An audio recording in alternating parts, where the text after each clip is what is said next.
If you want to watch the whole show exclusively on odds.com, just hit the link at the bottom of the screen.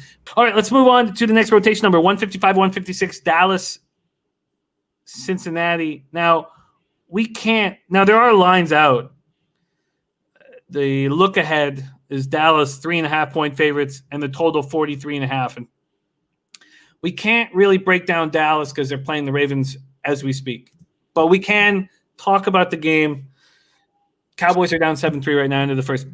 Paul Brown Stadium, Cincinnati, Ohio, 41 Fahrenheit, cloudy, 10 miles per hour. The Cowboys 3-8, 1-4 on the road. That could be 3-9 very quickly in a matter of 2 hours. Cincinnati Bengals 2-9-1. Let's wait. I mean, what we've seen from the Cowboys is lose 41-16 at home on Thanksgiving to Washington, and now we have to see what the Ravens do to them. Let's move on to the Bengals. Coming off their fourth straight loss, 19-7 setback at Miami. Cincinnati only had 25 yards of offense after halftime. Brandon Allen struggled again, 11-19, 153 yards, one touchdown, one interception. He looked good early through a 72-yard TD pass to Tyler Boyd. I mean, it was a short pass that went long, but he struggled the rest of the way. He was sidelined late with a chest injury, listed as questionable this week, but he's expected to play. Finley replaced him. He was 6-7 for 40 yards, and the only miss was an interception, but he was very pedestrian and very conservative back there, and I understand why they're sticking with Brandon Allen. They're very easy to defend because you just stack the box and dare one of these ass clown quarterbacks to beat you, and they can't. The Bengals ran for just 40 yards on 17 carries as a team, but their defense was strong, and I was extremely upset that I wasn't on the under. And there was just a miss, a complete whiff, because we know the Dolphins' defense is strong, but now we're starting to see that Cincinnati's defense was strong. And Tua Tagovailoa threw for 296 yards, but the Dolphins were 1 for 10 on third down against the Bengals. Left tackle Jonah Williams, right knee injury, carted off the field in the fourth quarter, listed as questionable. Wide receiver T. Higgins caught 5 passes for 56 yards, but he tweaked his hamstring late and is questionable. If T. Higgins isn't out there, I don't know how these guys are going to move the ball at all. Center B.J. Finney and guard Alex Redmond were inactive last week, and they're listed as questionable now. Bebsie, I know it's kind of tricky. We don't need to spend too long because the Cowboys are in action as we speak, but Dallas, Cincinnati. There's a couple people saying thanks about the Pollard. Oh, you already cashed it. Prop, so I'm assuming it hit. Nice job, Bebsie. Sweet. Yeah, again, it's tough to make this call right now while this game is playing. Because again, we don't know who's going to be playing in this game.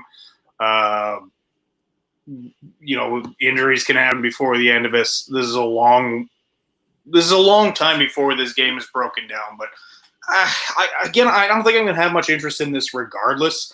It's two garbage teams. It's Dallas coming off this game, and regardless of the outcome of this game, it's going to be a tough matchup for them on Sunday. This Ravens situation has really fucked over a few teams, Steelers being one, Dallas now being another, and Washington. So this is oh shit, it was a kick return? Yeah, that doesn't help, guys. Because I kept refreshing, being like, "Did he just pop off a big run?" But no, that doesn't count. So yeah, if anything, I think Dallas is at a massive disadvantage in this game from playing on Tuesday night.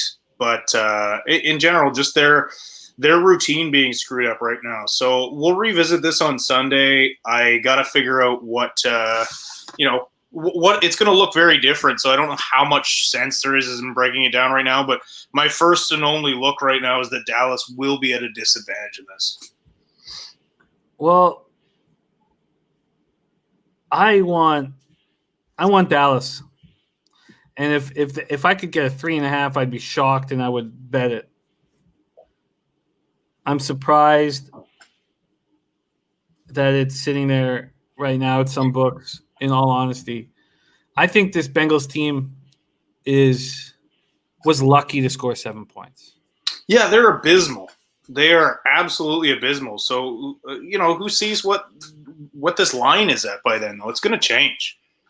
Hey, but both of these teams are bad. Are they going to bill this? This is how the NFL is going to sell this game to people. Be like, Andy Dalton's facing his old team, and Andy doesn't give a shit, and neither does that team. So it's a bad football game that no one should care about. I'm gonna make money off of it. Do it. I'm gonna back the Cowboys. And I want the under. I want Dallas and the under. Now I need to know what the injury situation is, but that is what I want. I want the Cowboys and I want the under. And I don't think that the Bengals team is going to be scoring any points. And when T. Higgins, who's been absolutely rolling, and he's dangerous. I mean, he's not putting up huge numbers because the quarterback plays so bad, but he's dangerous. Okay, so that's my plan. My plan will be Cowboys and under. Wait to see what the Cowboys do tonight against the Ravens. And where are we now in that game?